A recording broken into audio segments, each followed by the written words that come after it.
नमस्कार साथियों, मैं आपका दोस्त लेखक मोटिवेशनल स्पीकर डॉक्टर उज्जवल पाटनी। एक किसान का इकलौता पुत्र जेल में बंद कर दिया गया। उस पर आरोप था कि वो सरकार विरोधी गतिविधियां करता है, वो आतंकवादी गतिविधियों में लिप्त है। और इधर किसान पर मानो मुसीबतों का पहाड़ टूट पड़ा। भाई एक ही लड़का था, पूरी जिम्मेदारी उस पर थी। किसान बूढ़ा हो चुका था, वो क्या करता। तो किसान बड़ा दुखी होकर जेल में एक दिन मिलने पहुंचता है और अपने बेटे से कहता है, बेटा तू तो जेल के अंदर बंद है, मुझे मालूम है तू कुछ नहीं कर पाएगा, लेकिन बहुत तकलीफ है। वो कहता है, पिताजी क्या बात है। बोले, बेटा घर के पीछे बहुत कबाड़ जमा हो गया है, उस कबाड़ में से लगातार सांप वगैरह निकलते रहते हैं, बहुत घबराहट होती है, इतना कबाड़ है, मजदूर लगेंगे, अब तो पैसे भी नहीं है, क्या करूं। ठीक है पिताजी, मैं कोशिश करता हूं। पिताजी कहते, बेटा एक और बात कहनी थी।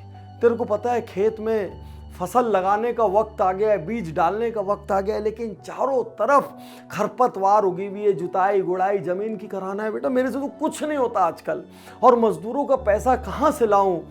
बेटा जल्दी से बाहर आ जा।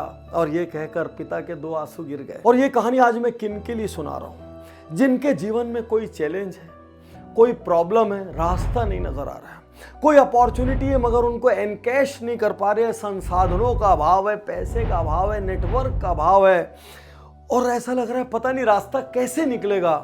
आज ये कहानी आपको बताएगी रास्ते कैसे निकलते हैं। और जेल में बंद बेटा अपने पिताजी को चिट्ठी लिखता है, पिताजी पिछली बार जब आप आए थे तो आपने कबाड़ साफ करवाने की बात कही, गलती से भी कबाड़ को मत हिलाना और किसी बाहर वाले आदमी को कबाड़ मत छूने देना। मैंने उसके पीछे कुछ चीज़ें छुपा कर रखी है, बाहर आ गई तो अनर्थ हो जाएगा।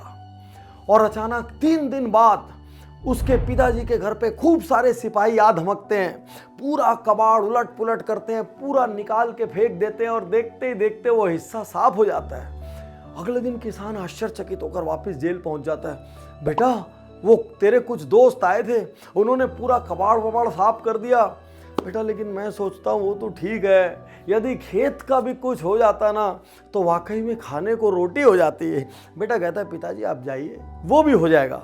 देखिए जेल में बंद है, कोई साधन नहीं है, लेकिन innovative thinking, out of box thinking, जहां चाह वहां राह से क्या होता है। और बेटा पिताजी को फिर से अगला पत्र लिखता है, पिताजी पिछली बार मैंने आपको कहा था कबाड़ के पीछे मैंने कुछ छुपा के रखा है, मैं भूल गया था। पिताजी मैंने कबाड़ से हटाकर उस चीज को खेत में 3-4 फुट अंदर गाड़ दिया है। आप किसी भी हाल में मजदूरों को खेत तक मत लाना, खुदाई मत करवाना, नहीं तो अनर्थ हो जाएगा पिताजी, सब राज खुल जाएगा, सब कुछ बाहर आ जाएगा। और अचानक अगले 2-3 दिन के भीतर खूब सारे सिपाही आ धमकते हैं, खेत को 3-4 फीट तक कोने से कोना खोद के रख देते हैं, और उसके बाद झल्लाते हुए वापस चले जाते हैं। पिता जेल पहुंचता है, बेटे से कहता है, बेटा भले ही तू जेल के अंदर बंद है, लेकिन तेरा कितना प्रभाव है, तूने यहीं बैठ के कबाड़ साफ करवा दिया, यहीं बैठ के पूरी खेत की खुदाई करवा दी। वाह बेटा मैं तो धन्य हो गया तेरी जैसी संतान पाके।